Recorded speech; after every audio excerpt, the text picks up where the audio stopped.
Assalamualaikum warahmatullahi wabarakatuh. Perkenalkan, nama saya Siti Nur Jamilatul Lailiyah, NIM T2018 5069. Baik, di sini saya akan menjelaskan tentang ijtihad, ittiba, dan permasalahannya. Langsung saja kita ke poin pertama, yaitu ijtihad. Apa sih pengertian ijtihad itu? Ijtihad secara etimologi, ijtihad diambil dari kata al-jad atau al-jud yang berarti al-masyiaqat, kesulitan dan kesusahan, dan at-taqat, kesanggupan dan kemampuan. Dengan kata lain, ijtihad secara etimologi adalah pencurahan segenap kesanggupan untuk mendapatkan suatu urusan atau suatu perbuatan.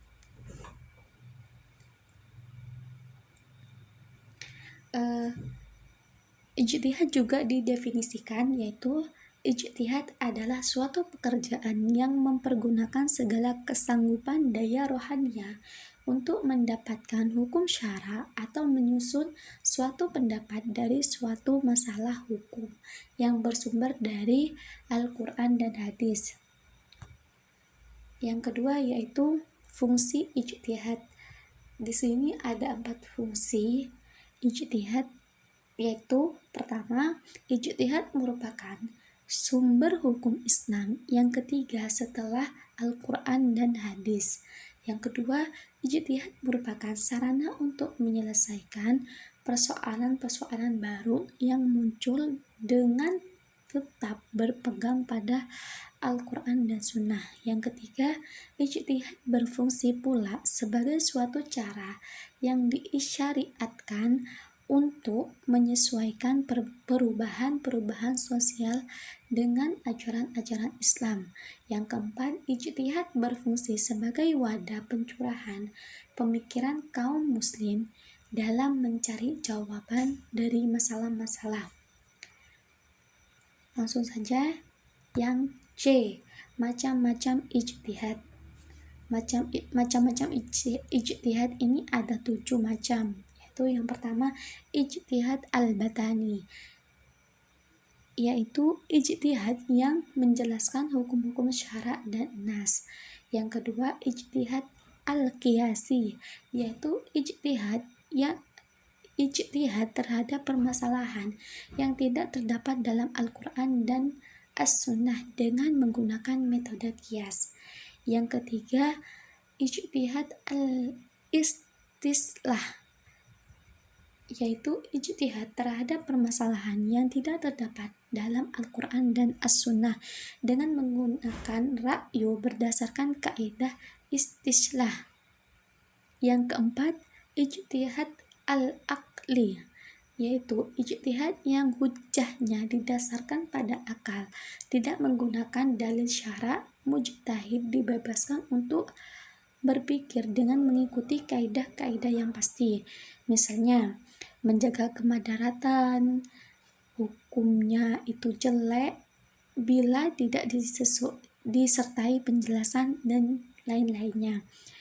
Yang kelima, ijtihad syari', yaitu ijtihad yang didasarkan pada syara', termasuk dalam pembagian ini ada ijma', qiyas, istihsan, istislah, urf, istishab, dan lain-lainnya. Yang keenam, ijtihad fardi. Jadi ijtihad fardi ini menurut Al-Thayyib Qadri Al-Sayyid, yaitu ijtihad yang dilakukan oleh perorangan atau hanya beberapa ijtihad. Misalnya ijtihad yang dilakukan oleh para imam mujtahid besar seperti Imam Abu Hanifah, Imam Malik, Imam Syafi'i, dan Ahmad bin Hanbal. Yang ketujuh yaitu ijtihad jama'i. Apa sih ijtihad jama'i ini? Ijtihad jama'i adalah apa yang dikenal dengan ijma' dalam kitab-kitab ushul fikih, yaitu kesepakatan para mujtahid dari umat Nabi Muhammad SAW setelah Rasulullah wafat dari masalah tertentu. Selanjutnya yaitu syarat-syarat ijtihad. Jadi di sini yang pertama syarat ijtihad yaitu menguasai dan mengetahui arti ayat-ayat hukum yang terdapat dalam Al-Qur'an baik menurut bahasa ataupun menurut syariah. Akan tetapi tidak disyaratkan harus menghafal, melainkan cukup mengetahui letak-letaknya saja, sehingga memudahkan baginya apabila ia membutuhkan.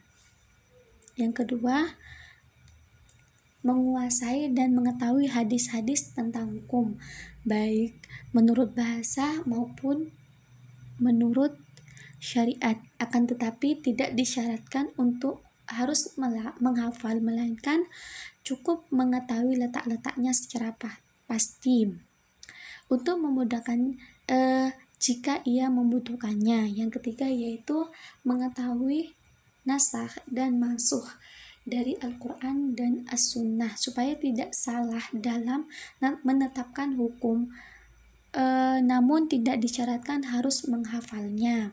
Yang keempat yaitu mengetahui permasalahan yang sudah ditetapkan melalui ijma' ulama, sehingga ijtihadnya tidak bertentangan dengan ijma'.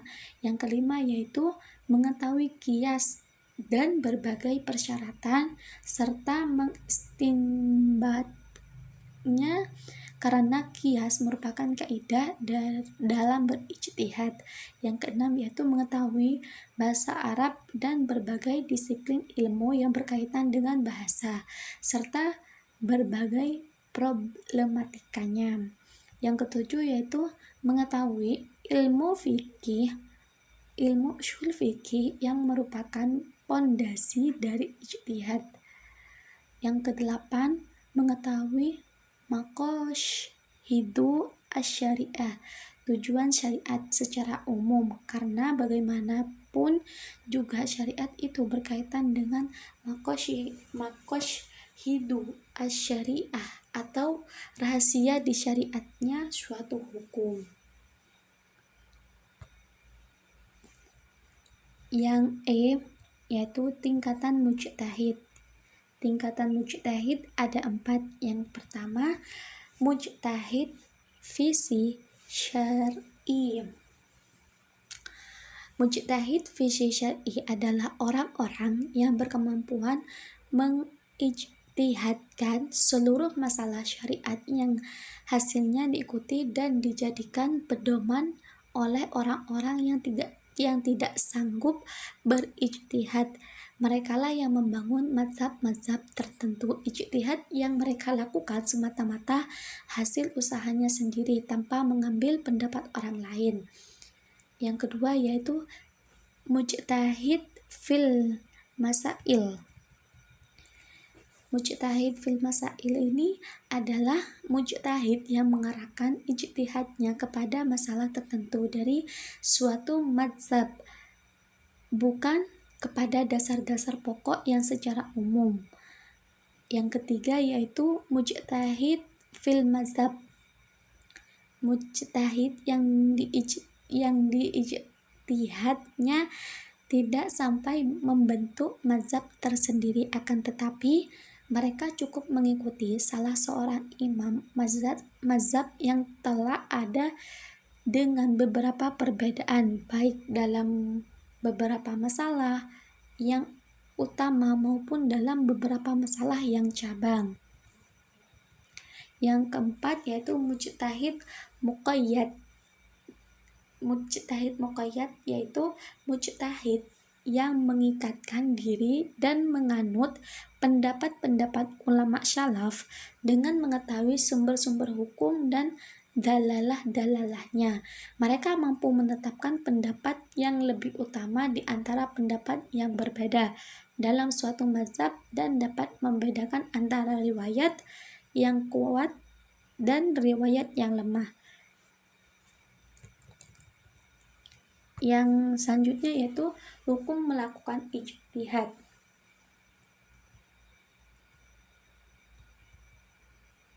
Hukum melakukan ijtihad yaitu pertama, hukumnya fardu ain untuk berijtihad apabila ada permasalahan yang menimpa dirinya dan harus mengamalkan hasil dari ijtihadnya, dan tidak boleh taklid kepada orang lain karena hukum ijtihad itu sama dengan hukum Allah terhadap permasalahan yang ia yakini bahwa itu termasuk hukum Allah. Yang kedua yaitu juga dihukumi fardu ain. Ditanyakan tentang suatu permasalahan yang belum ada hukumnya, karena jika tidak segera dijawab, dikhawatirkan akan terjadi kesalahan dalam melaksanakan hukum tersebut atau habis waktunya dalam mengetahui kejadian tersebut. Selanjutnya, fardu kifayah. Dihukumi fardu kifayah jika permasalahan yang diajukan kepadanya tidak dikhawatirkan akan habis waktunya, atau ada orang lain selain dirinya yang sama-sama memenuhi syarat sebagai seorang mujtahid. Yang selanjutnya dihukumi sunnah apabila berijtihad terhadap permasalahan yang baru, baik ditanya maupun tidak. Terakhir, dihukumi haram apabila berijtihad terhadap permasalahan yang sudah ditetapkan secara qat'i, sehingga hasil ijtihadnya itu bertentangan dengan dalil syara'.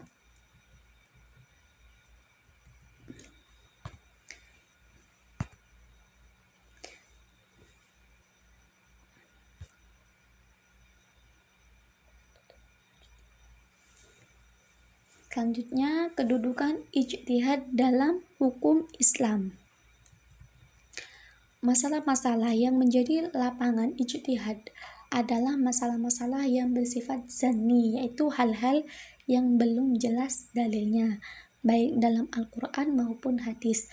Adapun hal-hal yang bersifat qat'i, yaitu hal-hal yang telah tegas dalilnya tentang kedudukan ijtihad terhadap Jadi kedudukan ijtihad di sini ada dua golongan. Yang pertama, berpendapat bahwa tiap-tiap mujtahid adalah benar dengan alasan karena dalam masalah tersebut Allah tidak menentukan hukum tertentu sebelum diijtihadkan. Yang kedua yaitu berpendapat bahwa yang benar itu hanya satu, yaitu hasil ijtihad yang cocok jangkauannya dengan hukum Allah. Sedang bagi yang tidak cocok jangkauannya, maka dikategorikan salah.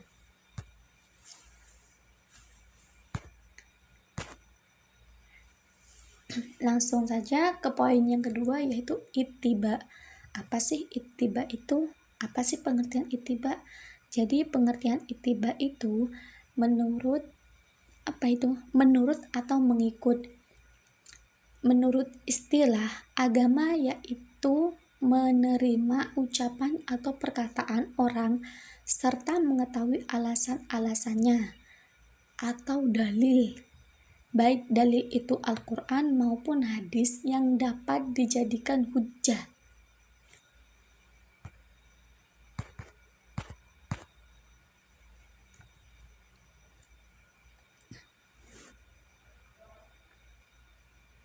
Sedangkan menurut para ahli usul fikih ialah menerima atau mengikuti perkataan orang lain dengan mengetahui sumber atau alasan perkataan itu. Orang yang melakukan ittiba disebut muttabi, yang jamaknya disebut muttabi'un. Yang kedua yaitu dasar hukum dan hukum ittiba.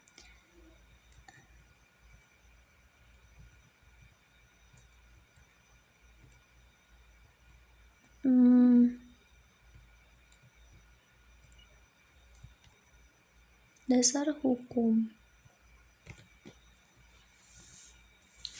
Dalam ittiba dalam agama disuruh sebagai dalam firman Allah, surat An-Nahl ayat 43 yang berbunyi, dan kami tidak mengutuskan sebelum kamu, kecuali orang-orang lelaki yang kami beri wahyu kepada mereka. Maka bertanyalah kepada orang yang mempunyai pengetahuan jika tidak mengetahui.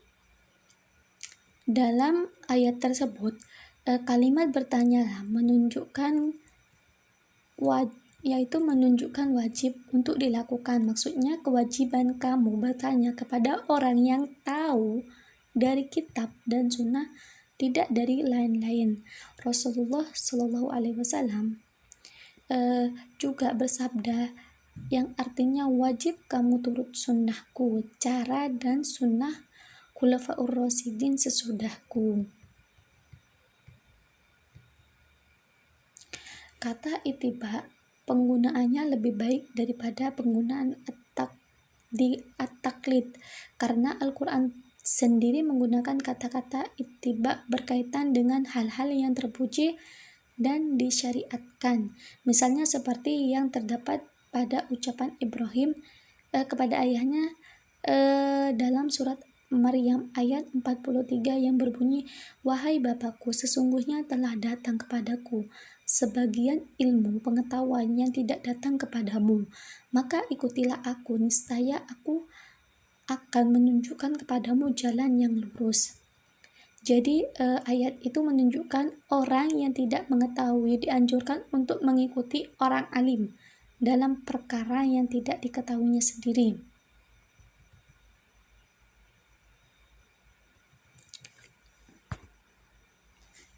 Selanjutnya, pendapat ulama mengenai ittiba. Kalangan usuliyin mengemukakan bahwa ittiba adalah mengikuti atau menerima semua yang diperintahkan atau dilarang atau dibenarkan oleh Rasulullah. Dalam versi lain, ittiba diartikan mengikuti pendapat orang lain dengan mengetahui argumentasi pendapat yang diikuti. Jadi ittiba di sini dibagi menjadi dua, yaitu ittiba kepada Allah dan Rasulnya. Yang kedua, ittiba kepada selain Allah dan Rasulnya. Ittiba kepada Allah dan Rasulnya hukumnya wajib.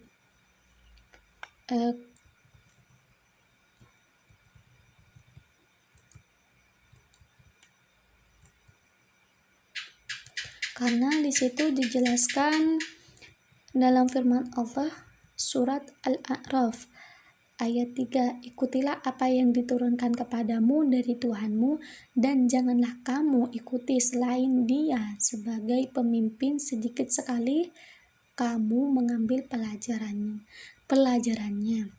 Mengetahui ittiba kepada para ulama dan mujtahid selain Allah dan Rasulnya terhadap perbedaan pendapat. Jadi di sini Imam Ahmad bin Hambal hanya membolehkan ittiba kepada Rasul, sedangkan pendapat lain mengatakan boleh ittiba kepada ulama yang dikategorikan sebagai warasatul anbiya dengan alasan firman Allah surat An-Nahl ayat 43 yang artikan, maka bertanyalah kepada orang-orang yang punya ilmu pengetahuan jika kamu tidak mengetahui.